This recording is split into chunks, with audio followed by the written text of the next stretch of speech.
So Ellie, how's Nainital? It's amazing. It's amazing. What was the word in the morning when you said my English is Immaculate. immaculate? So Nainital is immaculate for Ellie. और आप सब में से बहुत सारे लोग कह रहे थे कि भाई आप नैनीताल से हैं, हल्द्वानी से हैं, आज तक आपने नैनीताल का कोई व्लॉग शूट नहीं किया। तो फाइनली आज नैनीताल का व्लॉग आ गया है और मैं अकेला नहीं आई हूँ, एली के साथ आया है। तो आप बने रहिए व्लॉग में। हमारी ये नैनीताल ट्रिप इतनी रैंडम थी कि हम घर से निकले भी आधे दिन में और वो भी बिना किसी बुकिंग के। तो क्योंकि मैं ही गाड़ी चला रहा हूँ इसलिए हम पूरी फिल्मिंग नहीं कर रहे हैं, लेकिन बीच बीच के कुछ स्पॉट्स जहाँ पर हम रुक रहे हैं, क्योंकि ये जगह हैं यहाँ से व्यूज़ बड़े प्यारे हैं। और इस तरफ देखिए, ये है वो आश्रम, पायलट बाबा आश्रम, जिसके बारे में मैंने व्लॉग बनाया है। एली, दैट्स द सेम आश्रम, you know, it's perfect for meditation. और ये देखिए, यहाँ पर इस पेड़ पर एक घोंसला सा कुछ है, कितना बड़ा सा ये घोंसला है, हमने अभी नोटिस किया। Are you liking it? Yes, I'm loving it. Yes, you don't like, you love. Exactly. और हल्द्वानी से नैनीताल के रास्ते में नैनीताल से ठीक 2 किलोमीटर पहले एक बहुत ही शांत और बहुत ही पावन स्थान है हनुमानगढ़ी। हनुमानगढ़ी हम आ गए हैं। यहाँ पर कैमरा चलाना तो अलाउड नहीं है, तो यहाँ से बस ये नैनीताल का व्यू ले रहे हैं और आगे सीधा वहीं चल रहे हैं। यूं तो हल्द्वानी शहर से नैनीताल की दूरी सिर्फ 34 किलोमीटर की है, लेकिन ये जगह समुद्र तल से इतनी ऊंचाई पर है कि यहाँ पर साल के 12 महीने बहुत ही ठंड रहती है। So Ellie, we are in Nainital finally. I hope you're loving it. This is the Missionary Church of St. Francis.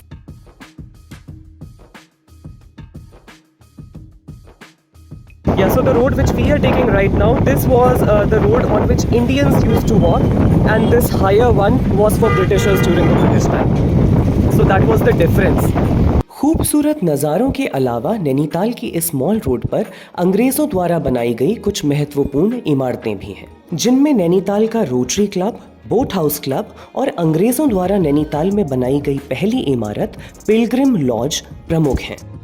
और पास ही में भोटिया मार्केट और कम्युनिटी ग्राउंड भी है, जहां पर टूरिस्ट व्हीकल से खचाखच भरी पार्किंग देखकर हमने सबसे पहले यहां हाईकोर्ट के पास ही अपने लिए एक लॉज बुक कर लिया, जहां पहुंचते ही हमें ऐसी नींद आई कि फिर हम सीधा शाम को ही उठे। तो दिन भर आराम करने के बाद अभी हम भोटिया मार्केट की तरफ आ गए हैं और अब हम जा रहे हैं मोमो खाने के लिए, because she has never tried momos. Are you excited? I'm excited. But be aware, the sauce is super hot. So guys, Ellie is having momos for the first time in her life, and let's wait for the experience. हमें पता है वो बहुत गरम होगा, बहुत spicy होगा, but देखते हैं। How's it? Good? You're liking it?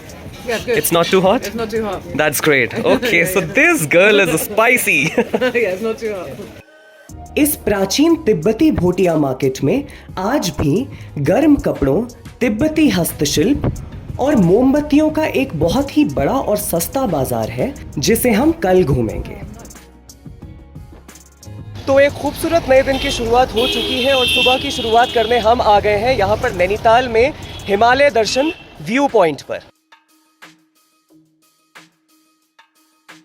यहाँ देखिए, हिमालय दर्शन व्यू पॉइंट से हमें हिमालय रेंज के नज़ारे कितने सुंदर और कितने मनमोहक दिखाई दे रहे हैं, जो कि पूरे नेपाल की तरफ जाते हुए दिखाई देते हैं। इस तरफ से शुरुआत करें तो सबसे पहले हमें केमेट रेंज दिखाई देती है, उसके बाद नंदकोट का पर्वत दिखाई देता है, फिर ये त्रिशूल पर्वत दिखाई दे रहा है, उसके बाद भारत की दूसरी सबसे बड़ी रेंज नंदा देवी रेंज दिखाई दे रही है, जहाँ पर पिंडारी ग्लेशियर का ट्रैक मैंने भी किया है।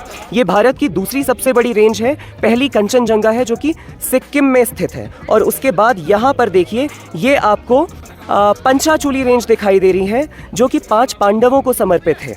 यहीं से पिंडर नदी का उद्गम भी होता है, जो ये मुनस्यारी की तरफ ये रेंज है। और जो पंचाचूली 3 रेंज है, वो ही एक ऐसी रेंज है जो अभी तक किसी ने नहीं चढ़ी है। बाकी चारों रेंज किसी ना किसी पर्वतारोही ने चढ़ी हैं।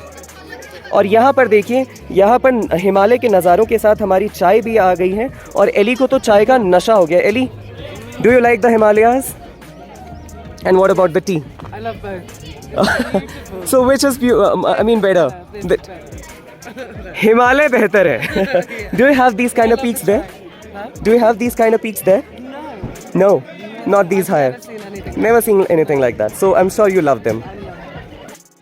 चाय की चुस्कियों के अलावा हिमालय दर्शन के लिए आने वाले पर्यटक यहां आकर उत्तराखंड के पारंपरिक परिधानों में फोटोज भी खिंचवा सकते हैं।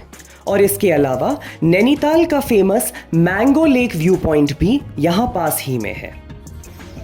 और हिमालय दर्शन और लेक व्यू के बाद ना हमारा अगला स्पॉट है ये इको केव गार्डन, जहाँ पर मैं खुद बहुत समय के बाद आ रहा हूँ।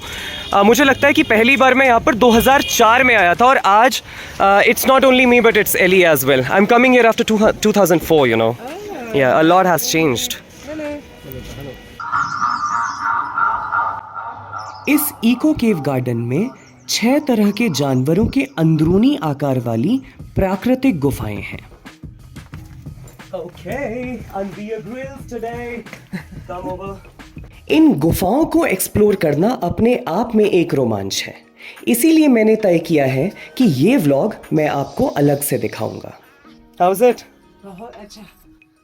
और अब चलेंगे नैना देवी के दर्शन के लिए। तो ये नैनीताल का कम्युनिटी ग्राउंड है जहाँ पर हमेशा कुछ ना कुछ होता रहता है। और इसके एक तरफ है नैनीताल की ये प्रसिद्ध जामा मस्जिद, वो देखिए, वो भी अंग्रेज़ों के ज़माने की कोई बिल्डिंग है। और इस तरफ हमारे सामने है नैना देवी का वो मंदिर।